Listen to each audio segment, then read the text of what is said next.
ये कहानी आज से 160 साल पहले की है। गुरु के साथ अपने शिष्य का पुनर्जन्म में मिलन। ये बात सुन के विश्वास तो नहीं होता, लेकिन हम अगर भारत के इतिहास में झांक के देखें तो ऐसे बहुत सारे घटना हमें देखने को मिलती है। ऐसे ही एक घटना हिमालय के अल्मोड़ा जिले में घटी और कहा जाता है वो महागुरु आज भी जिंदा है और जो सच्चे साधक हैं उन्हें वो दर्शन देके योग विद्या भी सिखाते हैं।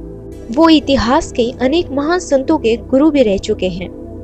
ये घटना सन 1861 की है, जो कि आज के टाइम में हिसाब करें तो 160 वर्ष पहले की बात है।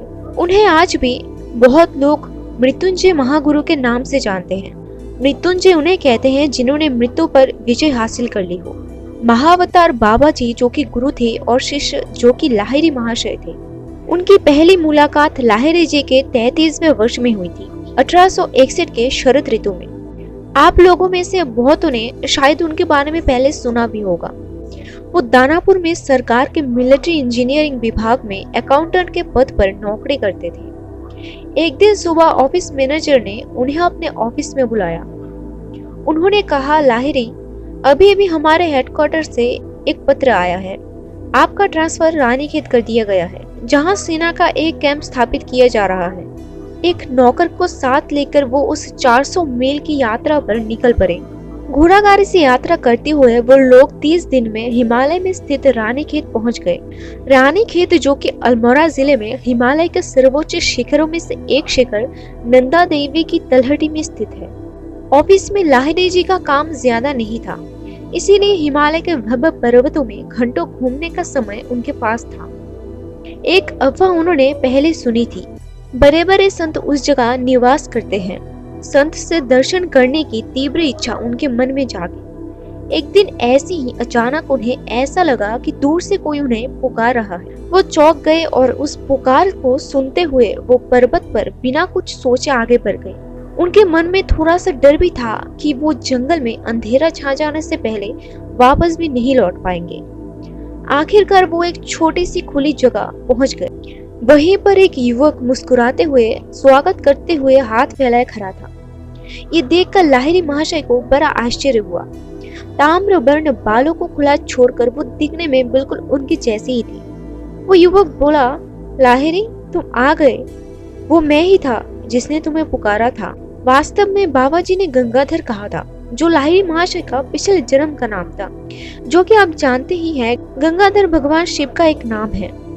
बाबा जी बोले, मेरे साथ आओ। वो दोनों एक छोटी सी गुफा में गए, जिसमें कई ऊनी कंबल और कुछ कमंडलू रखे थे। उस योगी ने उन चीजों पर हाथ दिखाते हुए कहा, तुम्हें इनके बारे में कुछ याद है? लाहिरी जी बोले, नहीं महाराज। वो बोले, मुझे अंधेरा होने से पहले निकलना होगा, सुबह ऑफिस में काम है।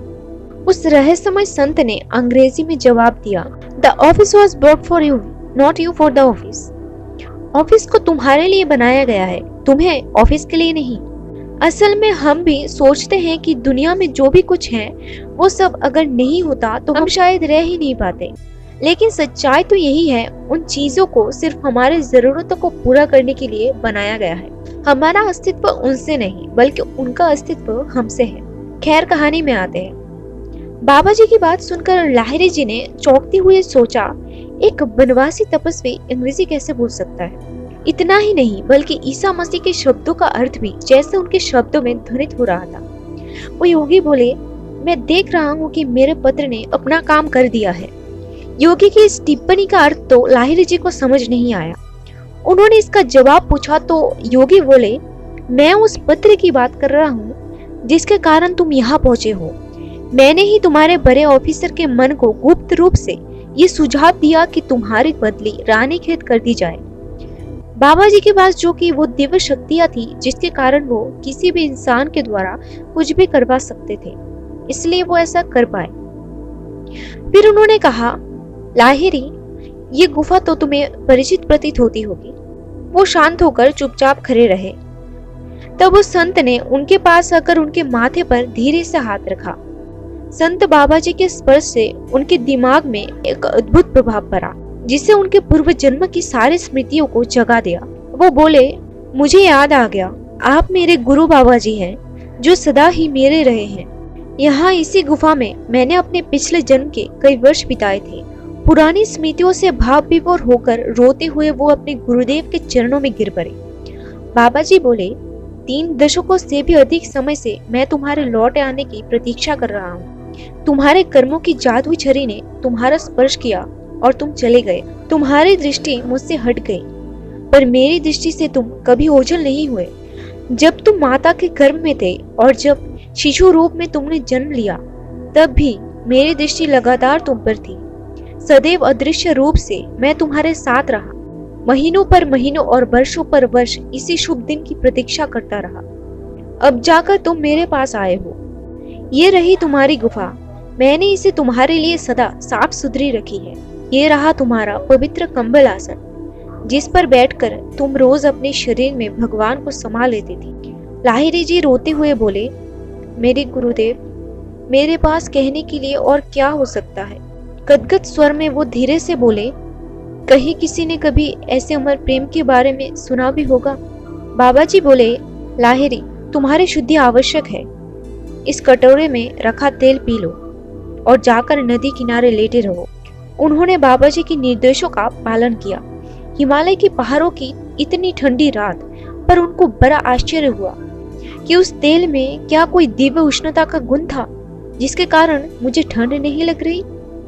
अंधेरे में चारों ओर से बर्फीली हवाएं उन्हें छू कर जा रही थी। पथरीले किनारे पर लेटे हुए उनके शरीर से नदी की लहरें बार बार टकराती हुई कानों में खूंखार शेरों की गर्जन सुनाई दे रही थी, पर उनका मन डर से पूरी तरह मुक्त हो चुका था। कई घंटे बड़ी तेजी से बीत गए। फिर उन्हें किसी के आने की आहट सुनाई दी। अंधेरे में एक आदमी आया और उनको उठाते हुए कुछ सूखे वस्त्र देते हुए कहा, आओ बंधु, गुरुदेव तुम्हारी प्रतीक्षा कर रहे हैं। जंगल में वो दोनों चलने लगे। जब वे रास्ते के एक मोड़ पर पहुंचे, तब अचानक दूर एक प्रकाश से रात के अंधकार में उजाला सा हो गया। तब उन्होंने पूछा, क्या सूर्योदय हो रहा है?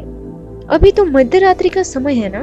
वे आदमी बोला, वहां दूर जो प्रकाश दिख रहा है वो एक स्वर्ण महल है, जिसको अद्वितीय महागुरु बाबा जी ने आज रात ही तैयार किया है। अपने पूर्व जन्म में कभी तुमने महल के सौंदर्य का आनंद लेने की इच्छा व्यक्त की थी। हमारे गुरुदेव आज तुम्हारी ये इच्छा पूरी कर तुम्हें अपने कर्मों के आखिरी बंधन से मुक्त कर रहे हैं। फिर उसने कहा, कर्म विधान के अनुसार इंसान के प्रत्येक इच्छा की अंतिम पूर्ति होना आवश्यक है। इस तरह की भौतिक इच्छा आकांक्षाएं एक ऐसी अंश है जो मनुष्य को पूर्व जन्म के चक्र से बांध देती है। इस तरह लाहिरी जी अपने गुरु बाबा जी से मिले। ये कहानी अभी भी खत्म नहीं हुई है। एक वीडियो में पूरी कहानी बोलना पॉसिबल नहीं है। मेरे लिए कोई प्रॉब्लम नहीं है, बट वीडियो बहुत लंबा हो जाएगा और आप लोगों को भी देखने में बोरिंग लगेगा। मेरा मानना तो यही है, अधूरी जानकारी कभी लेनी भी नहीं चाहिए और कभी देनी भी नहीं चाहिए। इसलिए इसका दूसरा पार्ट आएगा। इस कहानी में और भी ऐसी बहुत सी बातें हैं जिसे सुनकर आप चौंक जाएंगे, और इसके दूसरे पार्ट में आप ये भी जान पाएंगे कि आखिर वो अपने परिवार सोसाइटी को छोड़ देते हैं या फिर मुक्ति पा लेते हैं या कुछ और होता है उनके साथ। जानने के लिए इस चैनल को तो सब्सक्राइब करना पड़ेगा, और वीडियो अच्छी लगी तो एक लाइक भी कर देना। आप लाइक करते हो ना, तो मुझे ऐसा लगता है कि मेरी मेहनत बेकार नहीं गई है। वैसे मर्जी आपकी है, मैं तो बस कह रही हूँ। और मेरी वीडियो बनाने का मकसद सिर्फ आप लोगों तक जीवन की सच्चाई को दिखाना है। ठीक है, और ज्यादा बकबक नहीं करती हूँ। फिर मिलते हैं लाहिरी जी पार्ट 2 में।